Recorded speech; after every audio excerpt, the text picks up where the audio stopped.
Assalamualaikum warahmatullahi wabarakatuh. Selamat pagi anak-anak. Berjumpa kembali dalam mata pelajaran biologi peminatan. Materi kita kali ini tentang struktur dan fungsi jaringan hewan bagian 1. Untuk lebih jelasnya silakan kalian simak video pembelajaran berikut ini. Baiklah anak-anak, pada pertemuan kali ini kita akan membahas mengenai struktur dan fungsi jaringan pada hewan. Adapun tujuan pembelajaran pada pertemuan kali ini, yang pertama adalah siswa dapat menganalisis berbagai bentuk dan struktur sel penyusun jaringan epitel. Yang kedua, siswa dapat mendeskripsikan berbagai macam jaringan ikat dalam tubuh baik hewan maupun manusia. Yang ketiga, siswa dapat mengidentifikasikan berbagai macam organ tubuh hewan dan mengaitkan dengan fungsi dari organ-organ tersebut.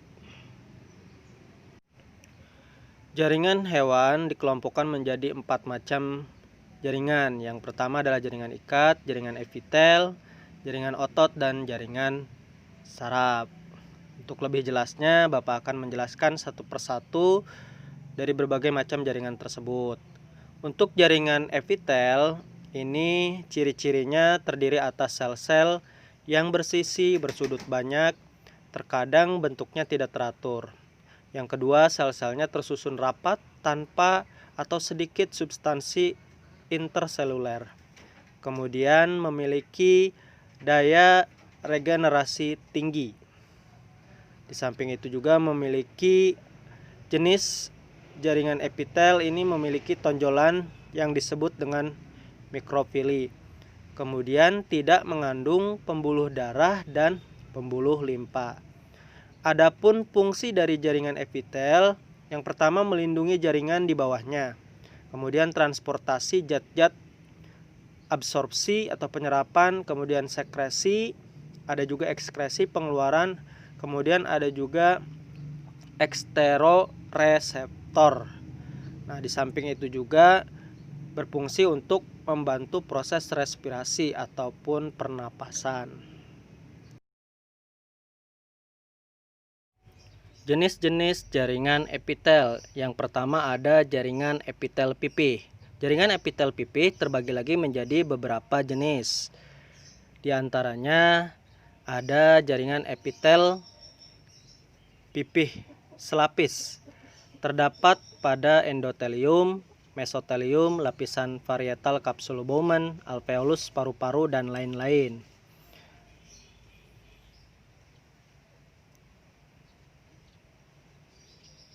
Kemudian ada jaringan epitel pipih berlapis banyak, terdapat pada kulit, vagina, rongga mulut, dan lain-lain. Yang kedua, ada jaringan epitel kubus atau kuboid.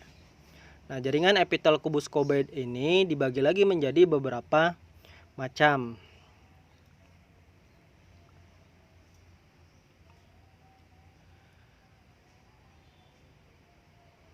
Yang pertama ada epitel kubus lapis. Banyak ditemukan pada kelenjar baik pada bagian sekretori maupun saluran keluarnya.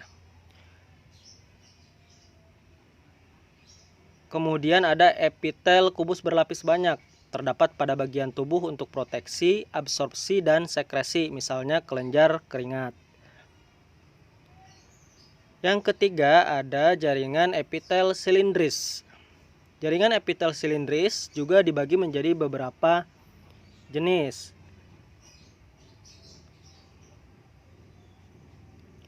Yang pertama ada epitel silindris selapis bersilia, terdapat pada uterus, ductus deferens, bronchus, intrapulmoner, dan lain-lain.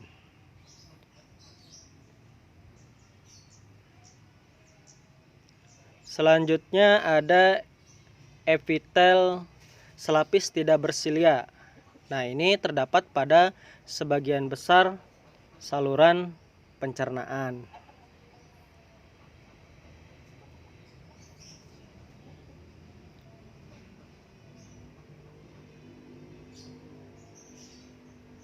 Kemudian ada epitel silindris berlapis banyak, terdapat pada uretra, paring, laring, trakea, dan kelenjar ludah. Yang keempat ada jaringan epitel transisional atau jaringan epitel peralihan. Jaringan epitel transisional ini terbentuk karena adanya peralihan antara epitel pipih berlapis banyak dengan epitel silindris berlapis banyak. Terdapat pada bagian yang mengalami tekanan dari dalam, misalnya sistem urinaria. Yang kelima ada jaringan epitel kelenjar. Kelenjar eksokrin menyalurkan sekretnya ke permukaan tubuh. Kelenjar endokrin menyalurkan sekretnya ke aliran darah atau limpa.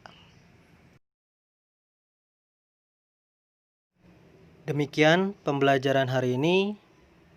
Kita lanjutkan materi kita di pertemuan berikutnya. Sekian dan terima kasih. Selamat belajar dan tetap berada di rumah. Wabillahi taufiq wal hidayah. Wassalamualaikum warahmatullahi wabarakatuh.